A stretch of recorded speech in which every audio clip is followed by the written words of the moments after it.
हम 10 लाख नौकरी देंगे, लेकिन हम लोग चूँकि हम लोग का वैकेंसी निकलने ही वाला था, आपकी सरकार आ गई, उसके चलते हम लोग का स्टे लग गया है। वैकेंसी निकलने वाली थी, अब हम लोग का देखिए 90% काम हो गया है। सिर्फ हम लोग थोड़ा सा और मेहनत करने की ज़रूरत है। मोहब्बत के नाम पर तो शायद लाठी भी चार्ज कर दिया गया था स्टूडेंटों पर। तो मोहब्बत क्या, लाठी चार्ज करके हम लोग मोहब्बत लेके क्या करेंगे? इस प्रकार आपने विजय चौधरी की बात की थी, वो बार बार अपने बयानों को लेकर पलटते रहते हैं। स्ट्रीट 19 का जो एग्ज़ाम हुआ था, उन शिक्षक के दर्द को भली भांति समझते हैं। डंडा चाला स्टार्ट कर दिया, फिर पानी का फुहारा मारना स्टार्ट कर दिए। तो हम लोग का तेजस्वी जी के साथ युवा हैं, युवा के दर्द को समझेंगे और हम लोग का जो भी है विज्ञप्ति जो है जल्दी से देने का प्रयास करेंगे। एडीएम के सिंह आए तो उन्होंने बर्बरतापूर्वक हम लोग को हटने के लिए कहा। हम लोग कीजिए, जान मार दीजिए, लेकिन हम लोग को विज्ञप्ति दे दीजिए। हम लोग का एक ही मांग है कि हम लोग का विज्ञप्ति दीजिए। विगत 1 अगस्त से हम लोग धरना पर बैठे हुए थे गर्दनी बाग में, लेकिन सरकार हम लोग की सुन नहीं रही थी, तो इसीलिए हमको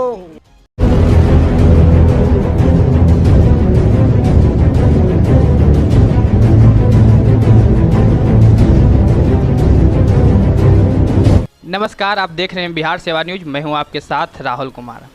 जिस तरह से अभी बिहार में शिक्षकों की मांग के लेकर ना जाने अभी कितने आंदोलन हो रहे हैं, चाहे वो आप देख सकते हैं सीटेट, बीटेट, स्ट्रीट।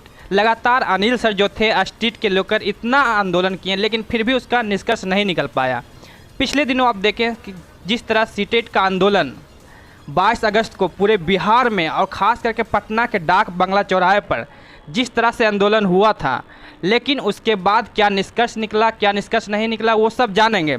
लेकिन उसके बावजूद भी जिस तरह से सीटेट अभ्यर्थी जो आंदोलन किए थे, उस पर प्रशासन के द्वारा पूरी बर्बरता के साथ उसके साथ पेश किया गया, उसके साथ मारा भी गया, डंडे के साथ भी उसको मारा गया।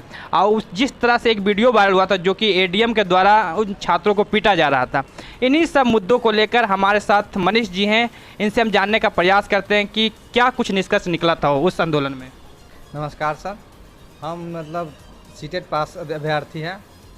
हम लोग 22 अगस्त को डाक बंगला चौराहा पर गांधी मैदान से होते हुए हम लोग का आह्वान किया गया था कि हम लोग आंदोलन के लिए बैठे, क्योंकि हम लोग विगत 3 वर्ष से सीटेट पास करके बैठे हुए हैं। गवर्नमेंट सुन नहीं रही है। पिछला बार दीपक सर के द्वारा बताया गया था, जो प्राथमिक शिक्षा के महानिदेशक हैं, वो बोले थे कि हम लोग को जुलाई के फर्स्ट वीक में नोटिफिकेशन दे दिया जाएगा या अगस्त के फर्स्ट वीक में नोटिफिकेशन दे दिया जाएगा। लेकिन उन्होंने कोई सुनवाई नहीं हो रहा था। बीच में सरकार भी का भी चेंज हो गया, तो उसके बाद जो नए शिक्षा मंत्री आए वो कुछ कहने से कह रहे हैं कि आएगा आएगा, संतोष रखिए, धैर्य रखिए।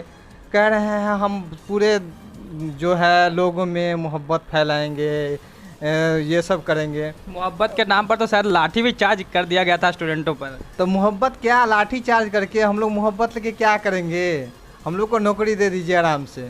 मोहब्बत करने के लिए बहुत लोग हैं। जो तेजस्वी यादव ने कहा था कि अगर हमारी सरकार आती है तो हम 10 लाख रोजगार देंगे, तो क्या लगता है कि आप सीटेट का आंदोलन किए थे, जिस तरह से स्टूडेंट को साथ बर्बरता किया गया था, क्या लगता है कि उसके पक्ष से 10 लाख रोजगार दे पाएंगे? 10 लाख रोजगार आप कब दीजिएगा सर? हम लोग को अभी की मांग है और आप कब दीजिएगा? अब आप तो बोले थे कि हम पहला जो होगा का हस्ताक्षर से हम 10 लाख नौकरी देंगे, लेकिन हम लोग चूँकि हम लोग का वैकेंसी निकलने ही वाला था, आपकी सरकार आ गई, उसके चलते हम लोग का स्टे लग गया है। वैकेंसी निकलने वाली थी, आप जाके पूछ सकते हैं। इससे पहले शिक्षा मंत्री थे विजय कुमार चौधरी, जिन्होंने कहा था कि सितंबर माह में आपका नोटिफिकेशन आएगा ही आएगा। तो मतलब ये आपका गलती है कि बीच में सरकार चेंज हो गया, क्या हुआ। लेकिन हमको अब सिर्फ 7वां फेज नोटिफिकेशन चाहिए और कुछ नहीं। 7वां फेज प्राथमिक विज्ञप्ति 1 to 8 के लिए, और इसके लिए हम लोग का 27 तारीख को 5 बजे से ट्विटर अभियान भी है। आप सभी मित्रों से अनुरोध है, जितना भी शिक्षक बनने का जिनका भी आशा है कि हम शिक्षक बनेंगे, आप लोग शिक्षक हैं, तो आप लोग से अनुरोध है कि उसमें बढ़ चढ़ के हिस्सा लें। और उसमें हम लोग का देखिए 90% काम हो गया है, सिर्फ हम लोग थोड़ा सा और मेहनत करने की ज़रूरत है।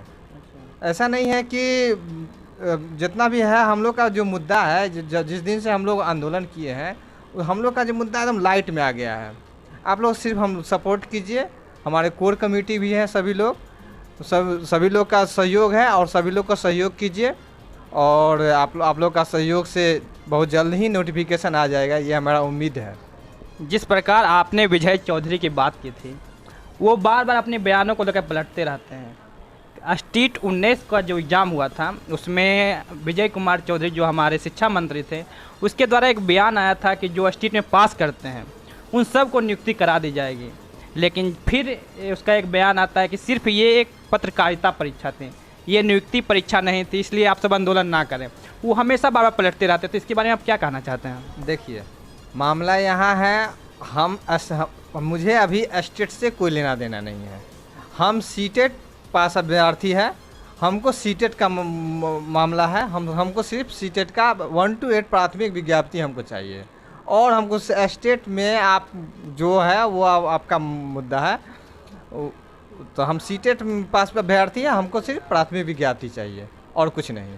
अच्छा, जिस तरह से विजय चौधरी अपने बयानों को लेकर पलटते रहते हैं, हो सकता है कहीं सीटेट में भी अपना बयान पलट दे, तो क्या कहेंगे आप?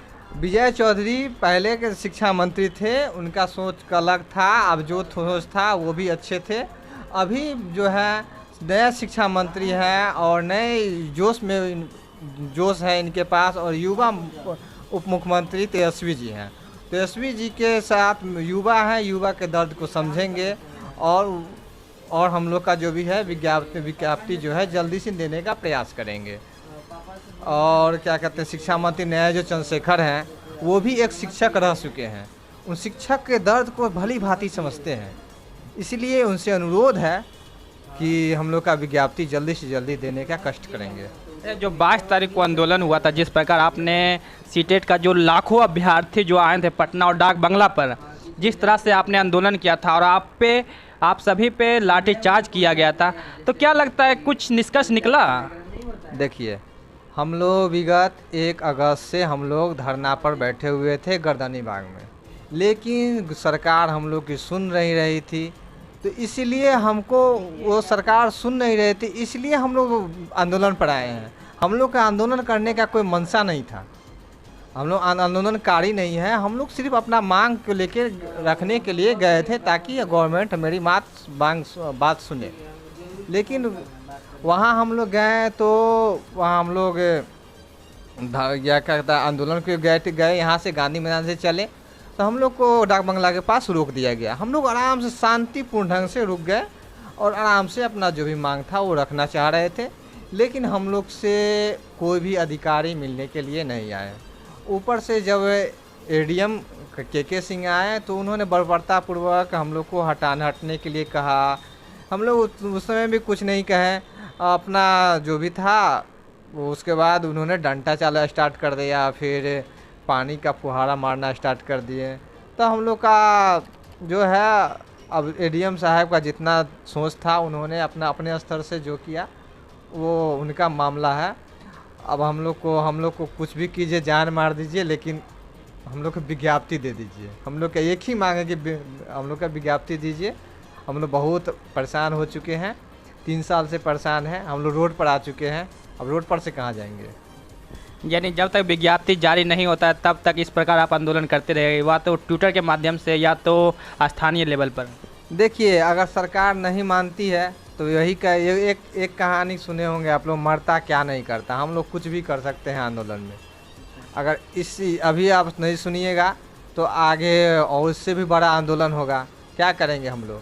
ऐसे भी मर रहे हैं और ऐसे भी मरेंगे, क्या करेंगे? प्रशासन है, आप लोग हैं, आप लोग गार्जियन हैं, आप सोचिए। देखिए, हमारे साथ मनीष जी थे जो ये बता रहे थे कि हम करीब 1 अगस्त से ही गर्दनी बाग में आंदोलन कर रहे थे, लेकिन हम सब इस प्रकार शांति रूप से आंदोलन करते हैं लेकिन उसका कोई भी प्रभाव नहीं पड़ता है। उसके बावजूद भी जब वहाँ के प्रशासन रहती है वो हमारे साथ बर्बरता पेश किया जाता है। जब ये बात पूरी मीडिया यानी प्रशासन जो भी शिक्षा विभाग का हो, ये बात नहीं सुनी जा रही थी, तब एकजुट होकर करीब 1.5 लाख विद्यार्थी करीब आए थे डाक बंगला चौराहा पर, अपनी मांगों को रख रहे थे। लेकिन इसी बीच वहाँ के खान सर जो थे, वहाँ के एडीएम जो थे, बुरी तरीक़ा से जिस प्रकार छात्रों पे बर्बरता के सामने पेश आया वो कहीं से कहीं निंदनीय है अपने आप में, क्योंकि जिस प्रकार वो तिरंगों पर डंडा चला रहे थे, ये राष्ट्रीय तिरंगा का अपमान, साथ साथ हमारे देश के भी अपमान है। तो आगे क्या होता है इन अभ्यर्थियों के साथ, क्या विज्ञप्ति निकलता है या शिक्षा मंत्री के द्वारा क्या इसका कुछ इफेक्ट पड़ता है या निष्कर्ष निकलता है, वो तुरंत हम आपको साथ अपडेट करते रहेंगे।